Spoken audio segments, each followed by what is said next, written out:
I knew I needed to set aside time to work on my strategies because I saw changes coming in around me, whether that was competition or changes in healthcare regulations and needing to pivot and maybe use a different software program. Those kind of things take a significant amount of time, and I didn't have the time if I was seeing patients full time. You're listening to the Profit by Design podcast, episode 15.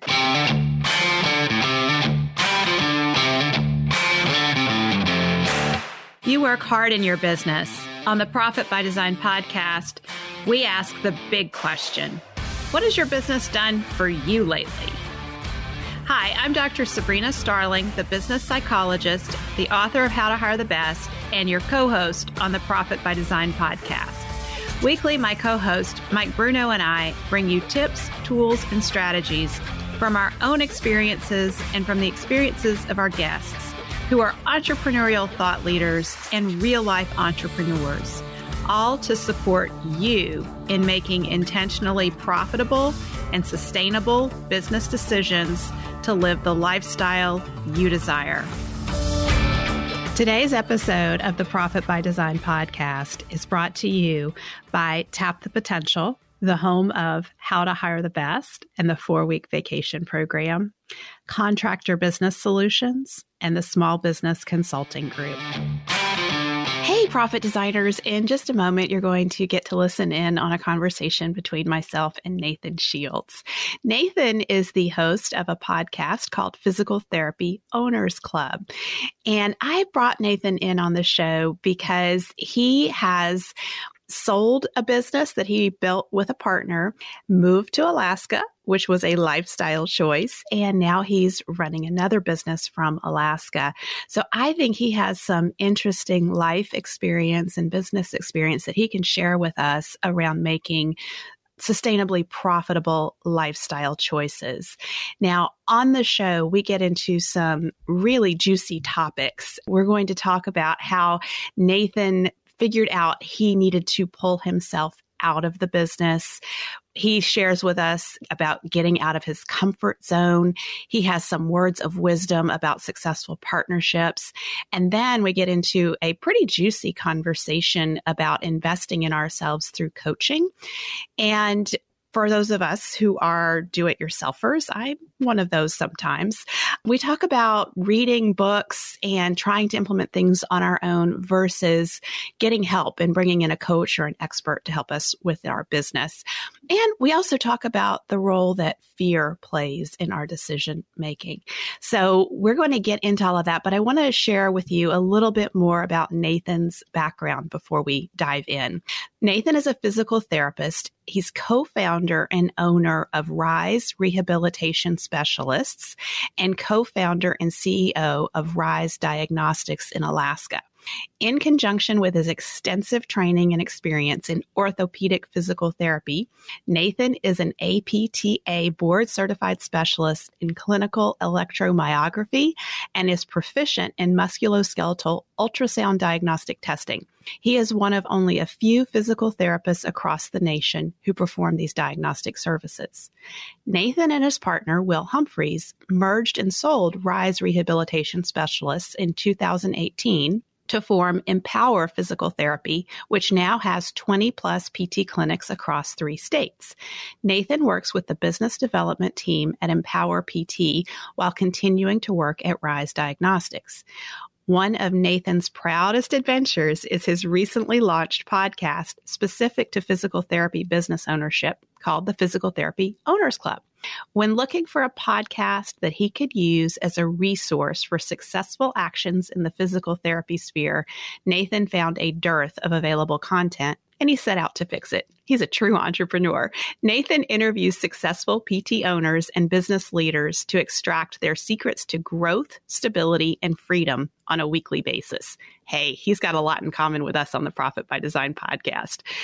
So the PTO Club has become a highly recommended resource for physical therapy owners. Nathan's sole purpose centers around family, stability, and freedom. He loves following his favorite professional and collegiate sports teams and loves to golf when the weather permits, which probably is less time for that in Alaska than he had in Arizona. He loves to travel with his wife, Whitney, and stays busy between business endeavors and being with his family, consisting of 6 dirty, fun sons and 1 precious daughter. All right, let's get into our conversation with Nathan. Okay, Nathan, I'm so glad that you and I are getting to talk today. You are in Alaska. Yep. And you haven't always been in Alaska. You've moved there very recently, and it came about because of a lifestyle decision that you've had a lot of business success. You've worked very hard to grow a business that you've sold, and now you have another business that you're running from Alaska. And I think that's a very interesting perspective for a lot of our listeners to hear about. So could you share a little bit of your story with us? Oh, sure. So first of all, thanks for having me on. This is cool to be a part of your podcast. But my story goes back a number of years. I'm a physical therapist by trade. I always wanted to have my own business, and that's why I got into physical therapy. I didn't want to go to medical school and do all that schooling and training. And so decided to become a physical therapist, and I started my business in 2002. Ran it just like any small business owner, working 60, 70, 80 hours a week, whatever the business needed of me. Ran ragged, didn't see my family a lot at times, and did okay financially. That wasn't ever really the issue, but just recognized that there had to be more to it. The business was going well. I was busy. Patients were happy and they kept coming back. And I was happy with what I had done, but I knew there was more to it. And so I gradually started joining networks, getting some coaching and consulting, and recognizing as I started to structure my business that I needed to pull myself out. So structuring the business meant, mission, vision, and values, structuring policy and procedures, setting goals, whether they were quarterly or annual, and working together with a team, putting staff in place, and eventually getting to the point where I could pull myself out and not treat full time. That's kind of the bane of the independent physical therapy clinic owners' existence. That's what they were born and bred to do. They were physical therapists. That's what we're trained to do, is see patients. But I knew that in order to improve my business and ultimately to serve more people, I needed to pull myself out and work on the business. So Nathan, let me interrupt you there, because right off the bat, I get curious when you say, I knew I needed to pull myself out. Mm-hmm. What were the indicators to you? Like for a business owner who's working 60, 70, 80 hours a week in their business, what would be the indicators they would be looking for to let them know, I need to pull myself out of this? Good question. I think what I saw was, looking back, I think I recognized that more vision needed to be created, more strategy needed to be considered, and doing that took a lot of energy. And so I avoided doing that and just stuck with what was comfortable, which is seeing patients. And so I knew I needed to set aside time to work on my strategies because I saw changes coming in around me, whether that was competition or changes in healthcare regulations and needing to pivot and maybe use a different software program. Those kind of things take a significant amount of time, and I didn't have the time if I was seeing patients full time. And you mentioned getting out of your comfort zone because you recognized you could easily just keep doing what you've always done, and that's your comfort zone. Oh, sure. But yeah. You saw long term that wasn't going to serve you. I knew I could stay a one-man practice, but I would have to be comfortable with that and continue with that. And that's not what I envisioned in my life. I envisioned to have more, taking advantage of more opportunities, having more free time with my family, having a little bit more stability in the practice. Because what if something happened to me? Right. If I had an unexpected exit, yes. Then what happens, So I wasn't prepared for any of those things if I continued as I was. And so I knew I needed to do something different. Yeah. And so you started working on the vision and the mission and building a team. Did it go smoothly? Oh, no. I kind of set you up for that. I figured it didn't. You knew the answer to that before you asked it. So what were some of the things where, you had a vision in your mind of how it's going to go, but it went a different way? What were some of those moments? Well, I went through a couple of office managers that I thought were going to be, the thing that would get me over more than a few office managers. And I think in doing my mistake in hiring them was that I could offload all that stuff to them where they could take over maybe some of the strategy and do some of the other tasks I didn't want to do when that was ultimately my responsibility. And so the strategy was your responsibility. Oh, for sure. Yeah. Running through a few of those and then finally recognizing that it was me that was in charge and then setting people up underneath me. That's the restructuring that I had to go through. That was a little bit more of the painful process. And thankfully, I had people who worked with me that were maybe loyal to me, but also loyal to the vision that I had. And some of those people stuck around and really helped me through it. So, and then you took it very far because you had multiple clinics before you sold. Yeah. So fast forward, developed a team, brought on a partner. He was hugely instrumental. He was much more visionary than I was and was the brave one that would, reach out to consultants and look for other ways of coaching and structuring and whatnot. So, bringing on that partner was ultimately invaluable to the point where we started this other business, which was diagnostics within physical therapy that I kind of overtook, and he maintained a CEO position of the physical therapy clinics that we had. And that's what ultimately got me to Alaska. We were doing diagnostics in Arizona. I didn't say that before, but all my clinics were in Arizona, and that's where I pretty much grew up. But started doing these diagnostics in Alaska, initially for the fun of it. To have a reason to write off some business expenses and still travel to Alaska.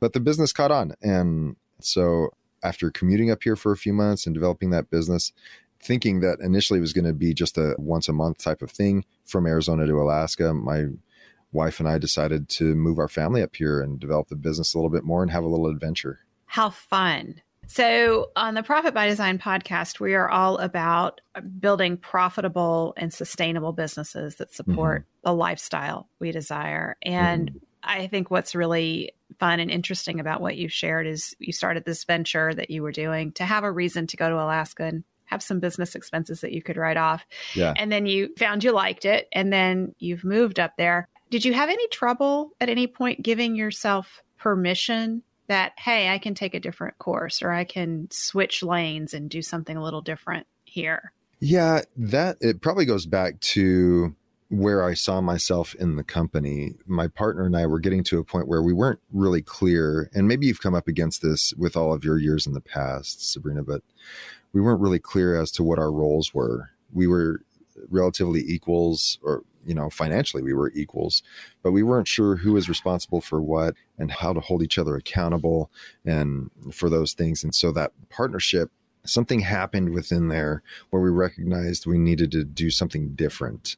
And so part of my hard part, to get back to your question, was recognizing where do I fit in this company and where can I make a difference? And to cede a little bit more control to him was something that we agreed upon in regards to the physical therapy clinics, and then taking control of this, starting a new business. Yeah, that was hard to kind of find my footing again and what my place was in the world and in my profession and in my ownership and in my businesses. There was some difficulty there for sure. And I've gone through the last year or so just trying to really figure out what to do with my life. There really was a part of that. So, yeah. And the other part about, having a partner in your business, and you didn't start out that way. You brought in a partner and then the relationship evolved. It sounded like it worked really well when you both started working together. But then as the business evolved and the relationship evolved, then you had to reevaluate and make some different choices. So for our listeners who maybe have never had a partner or who are contemplating a partner in the business, what are some words of wisdom that you might offer them around having a business partner? Well, my business partner and I really worked well together. We're still really good friends because our values aligned. After talking about it, we seemed to have similar upbringings, even to the point where we had similar father personality types. We attended the same church. We even have a similar sense of humor. All of these things we found were the foundation for how we worked well together, and that our values aligned in a lot of different ways. We shared the same characteristics. We even shared the same vision as we discussed things out. So I was very fortunate, unlike many partnerships that I've heard about, that I had a partner in which our values aligned fairly easily. And so working together and even enjoying being in each other's company was very fun and enjoyable, and something that we looked forward to. That would be the first thing you'd have to do if you're going to bring on a partner. All those things have to align. You might have a similar vision, but if your values aren't there, then it's going to be a mismatch.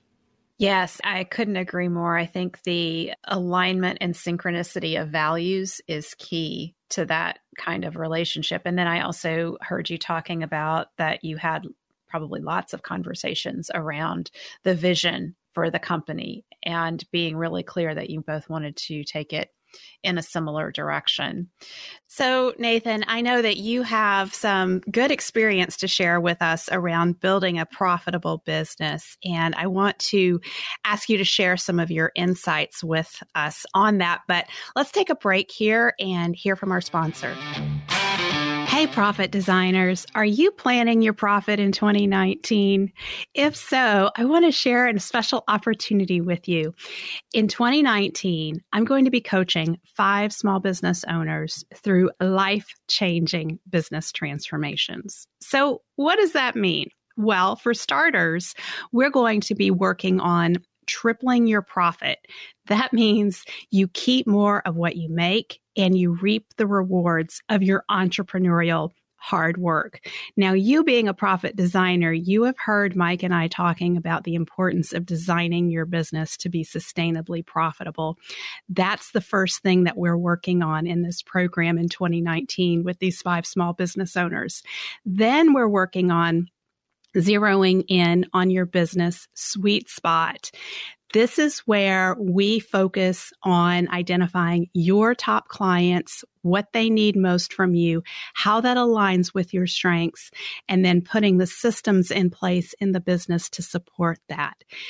When you have a clear sweet spot, it is fun to run your business. And we often hear a lot of our clients telling us they're falling back in love with their business again. And finally, we will be putting team systems and key performance indicators in place so that you can take a 4-week vacation while your business grows. So, if this sounds like what you want to accomplish for yourself in 2019 and you want to be one of these 5 business owners, I encourage you to get your application in. Apply at profitgift.com. That's profitgift.com, all one word, and we'll link to that in the show notes. When we receive your application, it will be reviewed by our team. If you qualify, then we will be in contact with you shortly to set up a meeting with our success team lead who will walk you through a profit audit of your business. And what we're looking for is to make sure that your business really has the profit potential so that the services we provide you will help you triple your profit in 2019. So if this sounds good to you, get your application in at profitgift.com. I know you have a podcast yourself, the Physical Therapy Owners Club. Yeah. And you share a lot around best business practices. Our listeners love to learn about profitable businesses and how to build a profitable business. So what are some things in your experience, having built a business that you've sold, really, how did profit play into that? And what are some tips and strategies that you might share with our listeners around the profitability of their businesses? Oh, sure. I just recently did a podcast on some of the most referenced books that my interviewees bring up, and they're nothing different than any other small business person has come across, whether that's Michael Gerber's E-Myth Revisited, Jim Collins' Good to Great, or Tim Ferriss's 4-Hour Work Week. Even Stephen Covey's 7 Habits of Successful People. I know that's not the title, but it's something like that. We all know 7 Habits of Highly Effective People. Highly effective. There it is. Thank you. Yeah. So books are huge. I think some consulting and coaching has been fundamental in what I've seen in people who have grown profitable businesses. More than likely, those who I've come across haven't had a business education. And the best way to get one, I believe, is to not only have a business, but to bring on a coach and teach yourself. There's a lot of self-education that can occur. And so investing in yourself in that regard, the return on investment for those types of decisions are huge. The return on investment for coaching, consulting, looking back on some of our finances, we might have spent upwards of, say, $130,000, $150,000 in a year for some kind of consulting or training program, only to find out that following year, we increased our net profit margin by $250,000.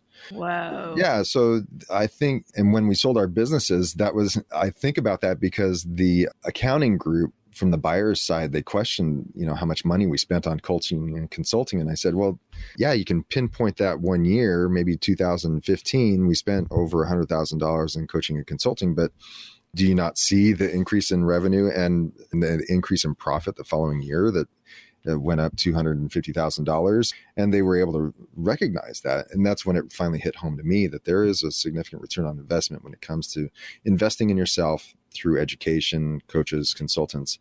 And that turns out to improve the profitability, especially when you sell, because it's going to be a multiple of that profit margin. Yeah. And it's not just the first year after you've made that investment in the coaching and consulting. That's you use those skills and everything, all the tools that you learn over and over. I want to share, my own experience with that. Many years ago, when I was just starting out and my business was barely breaking six figures, I was so proud. I finally got it past the 6-figure mark. Yay. And I was like, yay, because it was just me by myself doing coaching. And I invested $30,000 for coaching. And that was a third of the business revenue that I was putting into. And it was a huge decision. And I had some people around me say, like, you are crazy. What are you thinking? But, just like you said, my business doubled the next year and continued to grow after that. Yeah. And that's one of the best investments I ever made. Oh, for sure. And, it wasn't just the coaching and consulting that me and my business partner received, but we paid for some of our executives to get some consulting and coaching as well. Not to mention some of the coaching and consulting that we needed to do one-on-one with our executives and coach and train them, because that's another job as the leader, is to coach and train up your executive team and leadership underneath you. So there's a lot of mini-me's running around that share the same vision and are saying and telling the same story and running the business the way you want it to be run. But we invested a lot in that, and it pays off in multiples, like you said, not just the immediate future, but down the road. I want to get your thoughts on something, because I'm a reader. It sounds like you are too. And I read a lot of good business books and get a lot of great ideas and implement. But I know for myself, and I think for some of our listeners, there's the temptation to read a book and think, okay, I've got what I need. I'm going to do it myself. I don't need to bring in an expert to help me implement. What's been your experience with that? Well, I've noted that I take little bits from every book that I read. And so I'm never a hardcore and fast subscriber to any one particular method at all times. I'm really open. And so I like reading books that just change my mindset. I find that many times the things that I'm reading, whatever book it is some part of it is applicable to the situation that I'm currently living. And so I love reading books that kind of give me a better idea of what might be going on in different circumstances in my life and in my business. And so coaches help me. It gives me a chance to mentally and verbally process the situations that I'm going through. It's different than a book, right? A book, you're, trying to soak up information, but coaches really guide you. They coach you on how to implement those things that you've learned. And maybe to the point of role playing, okay, now you have this situation that you need to confront, whether that's a situation or making a decision or dealing with an employee. Now, okay, how are you going to do that? What would be the best case scenario? Let's work through it. What are some options you can consider? You're not going to get that from a book. And so I appreciate what I get from the books in terms of knowledge and theory. And like I said, mindset changing. Another huge one, and the reason it's been around a long time, is Think and Grow Rich by Napoleon Hill. But that in and of itself is hard to make applicable to my everyday daily existence as a business owner without the help of a coach. Yeah. And I agree. That's a really interesting comment that when we're reading and we're taking all these different pieces of information from these different books, and there's always something in a book that applies to the current situation we're in, Sure. pulling together that information and actually using it and applying it can be very challenging. And having a coach, somebody outside of us who can help us implement and take those great ideas. I really believe that as our businesses grow, we're personally having to grow. Yep. We recently had a podcast guest who shared, there's no there. Like, we're never done with our businesses and we're never done with growing. And if we decide that we have this end point that we're going to get to and then we're going to stop, we might as well hang it up, because then we are really done. But there's constant growth happening. With you having sold your business and you've moved now to Alaska, you're kind of changed your whole life up. In what ways has that helped you to grow personally in recent years? Like, what's different about you, Nathan, than who you were a few years ago? Well, if you asked my kids, they tell me I'm much more easygoing and I'm more fun to be around. Wow. That's been huge. Honestly, the opportunity and time I've been able to take to be with my family and focus on relationships with my kids and with my wife has been huge. And that can't be underestimated. I always thought family was central in my life, but that has really been cemented as a fundamental purpose, a central purpose in my life. And so my family relationships are much better. Just so you know, I have 7 kids, so there's plenty of work to be done at home. You have 6 sons and 1 daughter. Yeah, there's a full-time job right there trying to foster the relationships of all 7 of those, including my wife. And yeah. So there's a lot of work to be done there with the family, but they've noticed a difference. And I think they've enjoyed being around me a little bit more as I've changed my lifestyle and focused on other things. And now it's really given me the opportunity to think, what's the next game I want to play? I'm doing this and now it's sold. And that's been the center of my professional existence for the past, 16 years. Now what? What's my next game? And I have a choice now. What gets me excited? So now I'm working on that.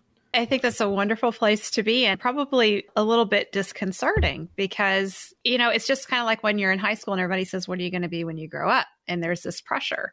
And, it's okay not to know for a while, you got to explore it. My wife says the same thing, but it's still disconcerting. Like you said, there's an opportunity there and I don't want to mess it up. I have the opportunity to do whatever I want to do, but having so many options just makes me more nervous and anxious. Yeah. And there's so few people, I think, in our world who have that opportunity. Yeah. It's not like, when you have a job and you're miserable in your job and you tell your buddy about it and he's like, oh yeah, man, I totally get you. I know. I hate my job too. But as soon as you start talking about, like, I have a choice, I could do whatever I want. You have to be careful who you say that to, because That's most true. people are not in that position in life. They don't really understand. And so finding folks who can understand what that feels like and who allow you the space to have that patience with not knowing. Yeah, it's something that I really have to work through. And I'm still working through. I think I've found my next game for the time being, but I'm working on it. I'm seeing sparks of energy come back and excite me. So yeah, we'll see. Like I said, there's a lot of opportunity there, but now I feel like I've been given the key to the kingdom. And how do I run this now? Well, and what you just said about sparks of energy, I think that's important to pay attention to, the things that we get energized from and that give us energy rather than take our energy away. Those are big clues for what's next. I also want to comment on what you shared about your children, observing that you're much happier now. As a coach myself, I think the greatest indicator that we have been successful with our clients is when we hear spouses, kids, family members, friends say, wow, mom or dad, they're happy. They weren't happy before. We help them be more profitable and we grow great teams and great cultures. But what really gets my heart racing is when a spouse tells me, yeah, they're fun to be around again. Thank you. That's when I'm like, yes, we've done our work. We're done. That's right. And there's no substitute for that. There's nothing that can substitute for that.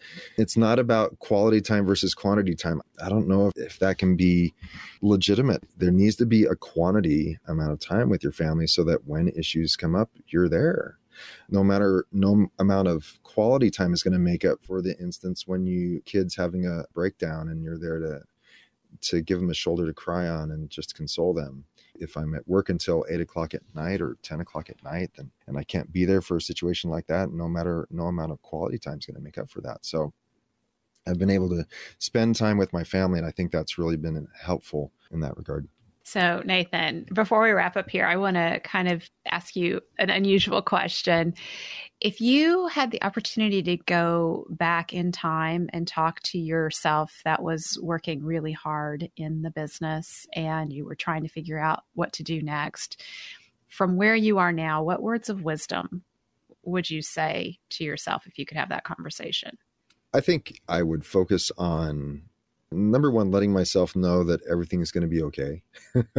Because I come from a place of fear, but everything's going to be all right. And you can accelerate this process and what you're really looking for if you get some guidance and coaching. I think I would have invested in some kind of coaching or consulting much earlier in my career and help myself understand, maybe even show myself the figures if I had to, of investing in some kind of training, consulting, teaching, at a bare minimum, networking and joining business networks so that I could accelerate that process. Well, I really appreciate you saying that about fear, because I know many of our listeners in that role probably feel a lot of that fear, and it can keep you stuck.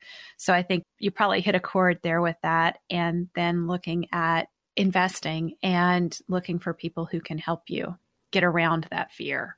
Yeah, there's so many resources out there that are available and willing to help. Sure, it costs money, but it's investment in yourself, and down the road can be a huge return on investment. I think if we look at it that way, then things can go a little bit easier for sure. Yeah. So I know you have your podcast, the Physical Therapy Owners Club, and some of our listeners may want to be following you there. They've probably really appreciated what you've shared today. How else could other people get in touch with you? Oh, sure. Well, the podcast website is ptoclub.com, and you can reach me at nathan@ptoclub.com. I have a LinkedIn profile. Feel free to reach out to me there if you want to. Feel free to email me, but I'm open. I mean, the reason I do the podcast is because I just want to expose other physical therapy owners to the resources that are available to them, and that there are people out there that are successful and they can share a similar path. Well, and I want to give you a big shout out, because what you're doing with your podcast, you created your podcast because you realized there was a dearth of information out there for business owners who are physical therapists and who are trying to build a business. And you saw a void and you had good, helpful information and you stepped up. So kudos to you for doing thank that, you. Nathan. And I really enjoy it. It's a lot of fun. It's another little pet project that I don't know where it will lead, but it's just a lot of fun to give back in that regard. Yeah, podcasting is fun. I'm a huge fan, obviously. Oh, yeah. So thank you so much for being here with us, Nathan. It's been a joy. Thanks for having me. I really appreciate it, Sabrina. Thank you for spending time with us today. Join our conversation in the Profit by Design podcast Facebook group. Share your thoughts on today's episode, ask us questions, and let us know what you want to hear about next. Visit our website at profitbydesignpodcast.com to access resources from our sponsors and tools we've created for you. Subscribe to the show on whatever platform you're listening to right now. There's a subscribe button right there. Go ahead and hit it so that you always get a notification when we release a new episode. And finally, share our podcast with a friend if you know a friend who would enjoy it. Thanks again for listening. This is real life business. Keep your chin up, keep moving forward. You got this.